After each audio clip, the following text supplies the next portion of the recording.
দিন জায়গা দেন। আল্লাহি এখানে এতগুলো মানুষের মধ্যে একজন মানুষ হয়তো আমি পাবো না যে বলবে এবার স্বইচ্ছায় সন্তুষ্ট চিত্তে বলবে হুজুর আমার বাড়িতে আপনি 3 দিন অবস্থান করেন। আমার ভাইরা, দুনিয়ার এত বড় বিশাল ঘরের মধ্যে একজন অপরিচিত ব্যক্তিকে যদি 3 দিন জায়গা দিতে না পারি, একটা মা তার ছোট্ট একটা পেটের মধ্যে, ছোট্ট একটা উদরের মধ্যে আপনাকে আমাকে 1 দিন 2 দিন নয় 10 মাস 10 দিন পর্যন্ত জায়গা দিয়েছেন। কথা বলেন ঠিক কিনা?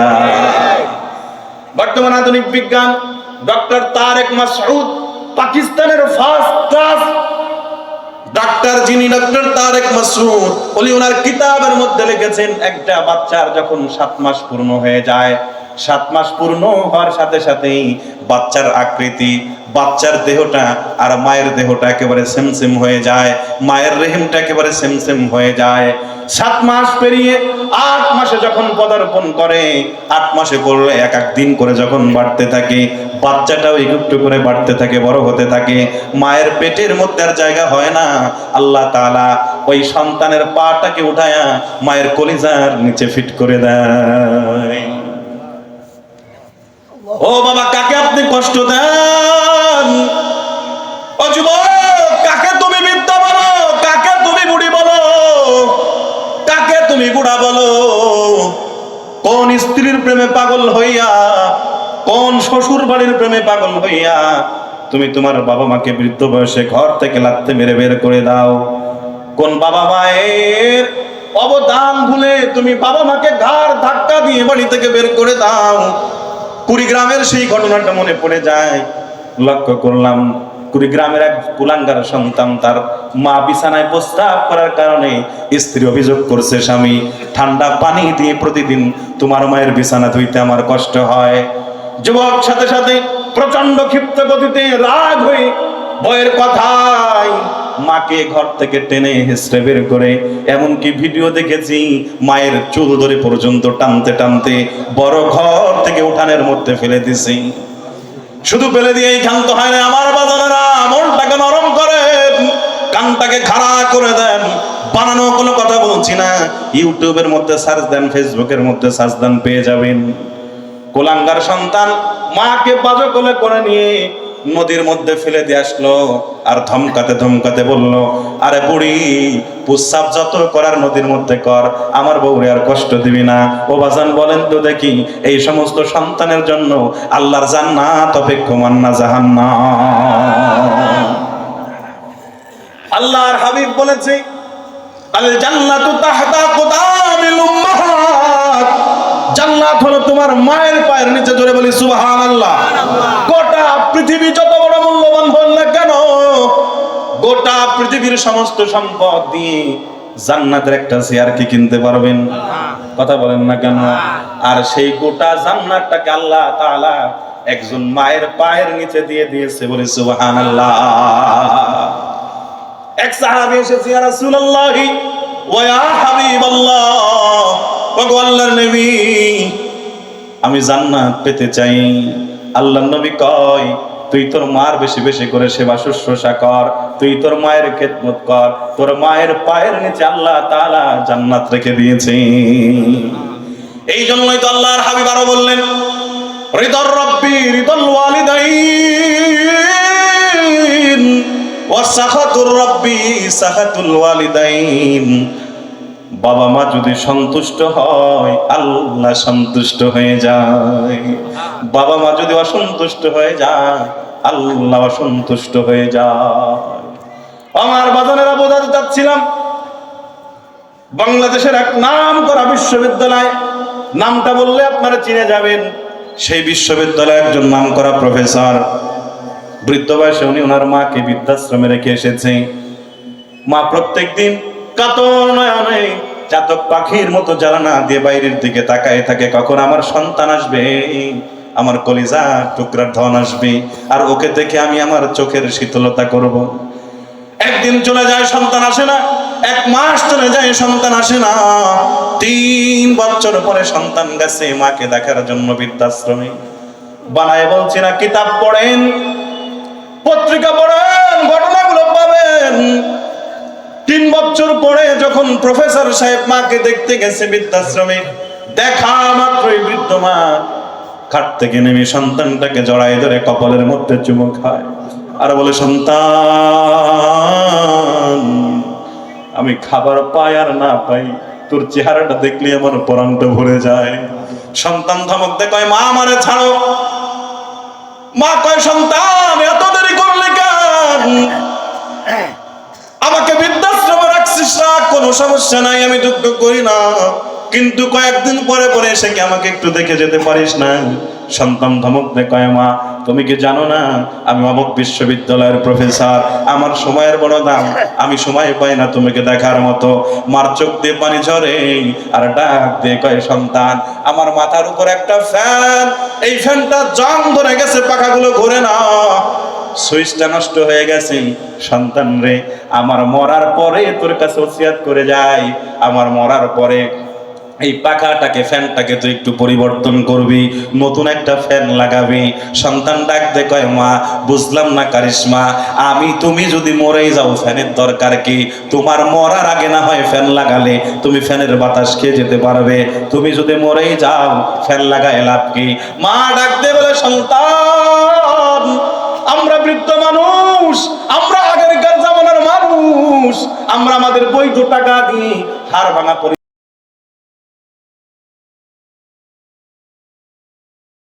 হওয়ার পরে তুই তারপর আমাকে বৃদ্ধাশ্রমে রেখে গেছিস সন্তান, আর তুই তো হালাল হারাম যাচাই বাছাই না করেই কামাই করতেছিস, লক্ষ লক্ষ টাকা তোর সন্তানদের পিছনে ঢালতেছিস। ও সন্তান, আমি দেখতে পাচ্ছি, মুরব্বী মানুষ, আমার অভিজ্ঞতার আলোকে বলছি, তুই যদি আমার হালাল টাকার ইনকামের উপরে বড় হয়ে যদি আমাকে বৃদ্ধাশ্রমে রেখে যেতে পারিস, আমি দেখতে পাচ্ছি তোর হারাম টাকা দিয়ে যে সন্তানরা বড় হচ্ছে সেদিন বেশি দূরে নয়, তোকেও টেনে হেসড়ে ঘর থেকে বের করে বৃদ্ধাশ্রমে রেখে যাবে। ডাকাতি ব্যভিচার চিন্তায় রাজধানী কেন বন্ধ হলো না? কারণ একটাই, কোরআন দিয়ে বন্ধ করার চেষ্টা করা হয়।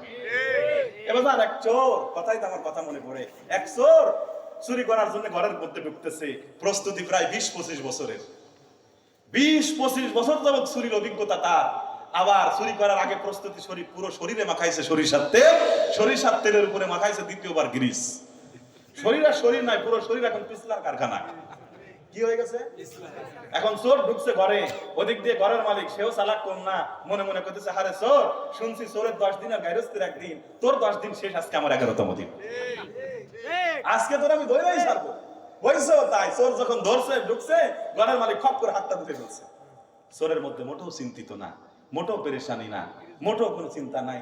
কিরে জিজ্ঞাসা করে, কিরে চোর, তোরে আমি ধরলাম, তুই ধরা পড়ে গেলি, কিন্তু তোর মধ্যে কোনো চিন্তার কোনো আভাস নাই, কারণ কি? ভাই দেখো, তুমি যে আমার ধরছো আমিও জানি, কিন্তু তোমার জন্য, তোমার থেকে ছোটার জন্য আমার মোটেও সিস্টেম মেহনতের দরকার নাই, আস্তে করে টান দিব, সুরসুর করে বাইম মাছের মতো বের হয়ে যাবো। হয়েছেও তাই, আস্তে করে হাতটা টান দিছে, পিছলা হাত বের হয়ে চলে গেছে। ঘরের মালিক আফসোস করে বলে, আরে চোর, আজকে যদি নিজের হাত দিয়ে না ধরে তোরা যদি পরের হাত দিয়ে ধরতাম, তুই কেন তোর ভাবও করতে পারতি? চোর কিং কর্তব্য বিমূঢ়, আশ্চর্য হয়ে গেছে, উঠানের মধ্যে দাঁড়ায় পড়ছে, আস্তে আস্তে করে আবার ঘরের মধ্যে ঢুকতেছে। ঘরের মধ্যে ঢুকে কয়, মালিক, 20-25 বছর চুরি করি, আজ পর্যন্ত নিজের হাত আর পরের হাতটাই তো চিনলাম না, আজকে ধরা পড়ি পড়বো, মারি খাই খাবো, পরের হাতটা আজকে চিনেই যাবো। আমি পরের হাত চিনতে চাই, আমার পরের হাতটা একটু দেখাও। ঘরের মালিক করতেছে, পরের হাত চিনতে চাও? কয় হ্যাঁ, একটু দাঁড়াও। টেবিল থেকে ডান দিছে ডয়ার, ডয়ার থেকে বের করছে প্লাস। চিনেন? চিনেন আপনারা? এই প্লাস দিয়ে চোরের আঙ্গুলের মধ্যে যখন ফাইসে ধরছে, যাইতে ধরছে, চোর চিল্লায়, ওরে আব্বা, ওরে মা, ছুটতে আর পারে না। ঘরের মালিক খিলখিল করে হাসি আর কয়, বলছিলাম না, যদি নিজের হাত দিয়ে না ধরে পরের হাত দিয়ে ধরে ধরি, তুই কেন তোর বাপও ছুটতে পারবি না। ছুটে আজকে যদি নিজেদের বানানো তন্ত্র আর মন্ত্র বাদ দিয়ে নিজেদের হাত ডাস্টবিনের মধ্যে নিক্ষিপ্ত করে আল্লাহর হাত, পরের হাত, আল্লাহর কোরআন দিয়ে দেশ রাষ্ট্র পরিচালনা করতাম, খোদার কসম চুরি থাকতো না, ছিনতাই রাহাজানি ব্যভিচার থাকতো না, আল্লাহর জান্নাতের টুকরা হয়ে যেত। জান্নাত দেখার জন্য মরা লাগতো না, মরার আগে আল্লাহ জান্নাত দেখায় মারতো। কত কথা বলবো আপনাদেরকে, আমার বাসানেরা। তাহলে বলতেছিলাম, কোরআনকে জিজ্ঞাসা করলেন, কোরআন বলো তো দেখি, বাবা মা সম্পর্কে আল্লাহর কোরআন কি বলছে? আল্লাহর কোরআন বলল, وقضى ربك ألا تعبدوا إلا إياه وبالوالدين إحسانا আমার গোলামেরা আমি আল্লাহ তাআলা তোমাদেরকে সৃষ্টি করেছি আমার গোলামির জন্য আমার ইবাদতের জন্য আর আমার ইবাদতের পরে তোমরা তোমাদের বাবা মায়ের সাথে উত্তম ব্যবহার করো সৎ ব্যবহার করো তোমার বাবা মাকে তুমি সম্মান করো ইজ্জত দাও কথা বলেন ঠিক কিনা কোরআনে কারীম খুলেন আল্লাহ তাআলা যেখানে তার হকের ব্যাপারে কথা বলেছেন আল্লাহ তাআলা রব হয়ে যেখানে তার অধিকারের কথা বলেছেন সাথে সাথে আল্লাহ তাআলা বাবা মায়ের অধিকারের কথা বলেছেন কথা বলেন ঠিক কিনা 1400 বছর আগে জাহেলিয়াতের যুগে আল্লাহর হাবিব যখন কোরআন দিয়ে দেশ রাষ্ট্র পরিচালনা করেছেন আল্লাহ তাআলা কোরআনের মাধ্যমে জাহেলিয়াতের যুগকে একটা স্বর্ণালী যুগে রূপান্তরিত করে দিয়েছে ওই জামানার মধ্যে আল্লাহর নবীর কাছে এক সাহাবী এসে বলছে ইয়া রাসূলুল্লাহি ওয়া ইয়া হাবিবাল্লাহ ওগো আল্লাহর নবী আমি জানতে চাই আমার থেকে সবচেয়ে বেশি উত্তম ব্যবহার পর হকদার কে আল্লাহ নবী বলল হিয়া উম্মুক তোমার মা সাহাবী আবার জিজ্ঞাসা করলেন আল্লাহ নবী বললেন তোমার মা সাহাবী আবার জিজ্ঞাসা করলেন আল্লাহ নবী বললেন তোমার মা সাহাবী চতুর্থবার আবার জিজ্ঞাসা করলেন আল্লাহ নবী বললেন তোমার বাবা সাহাবী আশ্চর্য হয়ে গেলেন ইয়া রাসূলুল্লাহি ওয়া ইয়া হাবিবাল্লাহ ওগো আল্লাহর নবী আমি জানতে চাইলাম আমার পক্ষ থেকে সবচেয়ে বেশি উত্তম ব্যবহার পর হকদার কে আপনি একবার বললেই তো হতো বাবার কথা একবার বললেই তো হতো মার কথা কিন্তু আপনি মার কথা বললেন তিনবার বাবার কথা বললেন একবার কারণ কি আল্লাহ নবী বললেন সাহাবী রে তোর মা তোর জন্য এমন এমন তিনটা অবদান রেখেছে পৃথিবীর মানুষ তোর জন্য যেই অবদানগুলো রাখে নাই তোর জন্য যেই কষ্টগুলো করে নাই ও আমার যুবকেরা যেই নেতার কথা শুনে আজকে বাবা মাকে কষ্ট দাও বাবা মাকে উপেক্ষা করো বাবা মাকে অসম্মানিত করো খোদার কসম তোমার নেতা কিন্তু তোমার এই তিন অবদানের ক্ষেত্রে যাররা পরিমাণ অবদান রাখে নাই তোমার মা রেখেছে আল্লাহ নবী এই হাদিসের মাধ্যমে যেটা বোঝাতে চেয়েছেন মুহাদ্দিসিনে ইসলাম তারা এই হাদিসের আলোকে ব্যাখ্যা করেছেন মা আপনার জন্য কি কি কষ্ট করেছে এক নম্বর কষ্ট করেছি একটা মা আপনাকে কমপক্ষে 10 মাস 10 দিন পর্যন্ত তার এই ছোট্ট পেটের মধ্যে জায়গা দিয়েছে কথা বলেন ঠিক কিনা আমি ইমরান মাহমুদ আমি যাই হই আর নাই হই আজকের জন্য তো আপনাদের একজন অতিথি কথা বলেন ঠিক কিনা আমি যদি আপনাকে বলি বাবা আপনার বাড়িতে আমাকে 3 দিন ওরাও শুনতেছে আপনার বাড়িতে আমাকে 3 দিন মেহমানদারি করাবেন 3 দিন জায়গা দেন আল্লাহি এখানে এতগুলো মানুষের মধ্যে একজন মানুষ হয়তো আমি পাবো না যে বলবে এবার স্বইচ্ছায় সন্তুষ্ট চিত্তে বলবে হুজুর আমার বাড়িতে আপনি 3 দিন অবস্থান করেন আমার ভাইরা দুনিয়ার এত বড় বিশাল ঘরের মধ্যে একজন অপরিচিত ব্যক্তিকে যদি 3 দিন জায়গা দিতে না পারি একটা মা তার ছোট্ট একটা পেটের মধ্যে ছোট্ট একটা উদরের মধ্যে আপনাকে আমাকে 1 দিন 2 দিন নয় 10 মাস 10 দিন পর্যন্ত জায়গা দিয়েছেন কথা বলেন ঠিক কিনা বর্তমান আধুনিক বিজ্ঞান ডক্টর তারেক মাসউদ পাকিস্তানের ফার্স্ট ক্লাস ডাক্তার যিনি ডক্টর তারেক মাসউদ উনি ওনার কিতাবের মধ্যে লিখেছেন একটা বাচ্চার যখন 7 মাস পূর্ণ হয়ে যায় 7 মাস পূর্ণ হওয়ার সাথে সাথেই বাচ্চার আকৃতি বাচ্চার দেহটা আর মায়ের দেহটা একেবারে সেম সেম হয়ে যায় মায়ের রেহেমটা একেবারে সেম সেম হয়ে যায় 7 মাস পেরিয়ে 8 মাসে যখন পদার্পণ করে 8 মাসে করলে এক এক দিন করে যখন বাড়তে থাকে বাচ্চাটাও একটু করে বাড়তে থাকে বড় হতে থাকে মায়ের পেটের মধ্যে আর জায়গা হয় না আল্লাহ তাআলা ওই সন্তানের পাটাকে উঠায়া মায়ের কলিজার নিচে ফিট করে দেয় ও বাবা কাকে আপনি কষ্ট দেন ও যুবক কাকে তুমি বিদ্যা বলো কাকে তুমি বুড়ি বলো কাকে তুমি বুড়া বলো কোন স্ত্রীর প্রেমে পাগল হইয়া কোন শ্বশুর বাড়ির প্রেমে পাগল হইয়া তুমি তোমার বাবা মাকে বৃদ্ধ বয়সে ঘর থেকে লাথি মেরে বের করে দাও কোন বাবা মায়ের অবদান ভুলে তুমি বাবা মাকে ঘাড় ধাক্কা দিয়ে বাড়ি থেকে বের করে দাও কুড়িগ্রামের সেই ঘটনাটা মনে পড়ে যায়। লক্ষ্য করলাম কুড়িগ্রামের এক কুলাঙ্গার সন্তান, তার মা বিছানায় প্রস্রাব করার কারণে স্ত্রী অভিযোগ করছে, স্বামী ঠান্ডা পানি দিয়ে প্রতিদিন তোমার মায়ের বিছানা ধুইতে আমার কষ্ট হয়। যুবক সাথে সাথে প্রচন্ড ক্ষিপ্ত গতিতে রাগ হয়ে বইয়ের কথায় মাকে ঘর থেকে টেনে হেসড়ে বের করে, এমনকি ভিডিও দেখেছি মায়ের চুল ধরে পর্যন্ত টানতে টানতে বড় ঘর থেকে উঠানের মধ্যে ফেলে দিছি। শুধু ফেলে দিয়েই ক্ষান্ত হয় না, আমার বাজানেরা মনটাকে নরম করেন, কানটাকে খাড়া করে দেন। বানানো কোনো কথা বলছি না, ইউটিউবের মধ্যে সার্চ দেন, ফেসবুকের মধ্যে সার্চ দেন, পেয়ে যাবেন। কোলাঙ্গার সন্তান মাকে বাজো কোলে করে নিয়ে নদীর মধ্যে ফেলে দিয়ে আসলো, আর ধমকাতে ধমকাতে বলল, আরে বুড়ি, প্রস্রাব যত করার নদীর মধ্যে কর, আমার বউরে আর কষ্ট দিবি না। ও বাজান বলেন তো দেখি, এই সমস্ত সন্তানের জন্য আল্লাহর জান্নাত অপেক্ষমান না জাহান্নাম? আল্লাহর হাবিব বলেছে, আল জান্নাতু তাহতা কুদামিল উম্মাহাত, জান্নাত হলো তোমার মায়ের পায়ের নিচে। জোরে বলি সুবহানাল্লাহ। গোটা পৃথিবী যত বড় মূল্যবান হোক না কেন, গোটা পৃথিবীর সমস্ত সম্পদ দিয়ে জান্নাতের একটা চেয়ার কি কিনতে পারবেন? কথা বলেন না কেন? আর সেই গোটা জান্নাতটাকে আল্লাহ তাআলা একজন মায়ের পায়ের নিচে দিয়ে দিয়েছে। বলি সুবহানাল্লাহ। এক সাহাবী এসেছে, ইয়া রাসূলুল্লাহি ওয়া ইয়া হাবিবাল্লাহ, ওগো আল্লাহর নবী, আমি জান্নাত পেতে চাই। আল্লাহর নবী কয়, তুই তোর মার বেশি বেশি করে সেবা শুশ্রূষা কর, তুই তোর মায়ের খেদমত কর, তোর মায়ের পায়ের নিচে আল্লাহ তাআলা জান্নাত রেখে দিয়েছে। এই জন্যই তো আল্লাহর হাবিব আরো বললেন, রিদর রব্বি রিদল ওয়ালিদাইন ওয়া সাখাতুর রব্বি সাখাতুল ওয়ালিদাইন। বাবা মা যদি সন্তুষ্ট হয়, আল্লাহ সন্তুষ্ট হয়ে যায়। বাবা মা যদি অসন্তুষ্ট হয়ে যায়, আল্লাহ অসন্তুষ্ট হয়ে যায়। আমার বাজানেরা বোঝাতে চাচ্ছিলাম, বাংলাদেশের এক নাম করা বিশ্ববিদ্যালয়, নামটা বললে আপনারা চিনে যাবেন। সেই বিশ্ববিদ্যালয়ে একজন নাম করা প্রফেসর, বৃদ্ধ বয়সে উনি ওনার মাকে বৃদ্ধাশ্রমে রেখে এসেছে। মা প্রত্যেকদিন কাতর নয়নে চাতক পাখির মতো জানালা দিয়ে বাইরের দিকে তাকায় থাকে, কখন আমার সন্তান আসবে, আমার কলিজার টুকরার ধন আসবে, আর ওকে দেখে আমি আমার চোখের শীতলতা করব। একদিন চলে যায়, সন্তান আসে না। এক মাস চলে যায়, সন্তান আসে না। 3 বছর পরে সন্তান গেছে মাকে দেখার জন্য বৃদ্ধাশ্রমে।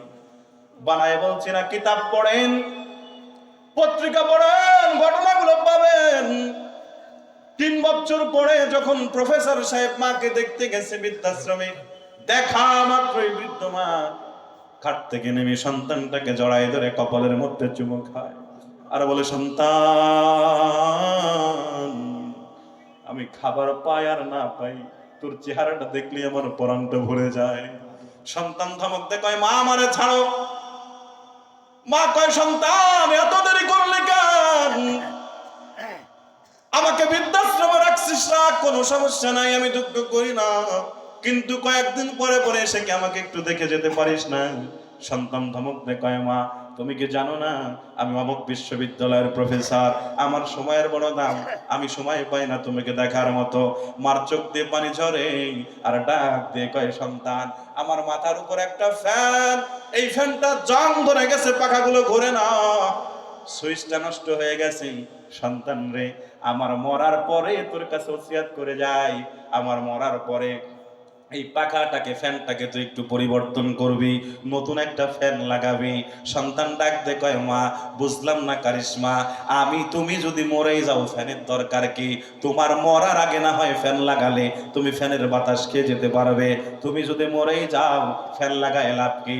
মা ডাক দে বলে, সন্তান, আমরা বৃদ্ধ মানুষ, আমরা আগেরকার জামানার মানুষ, আমরা আমাদের বৈধ টাকা দিয়ে হাড় ভাঙা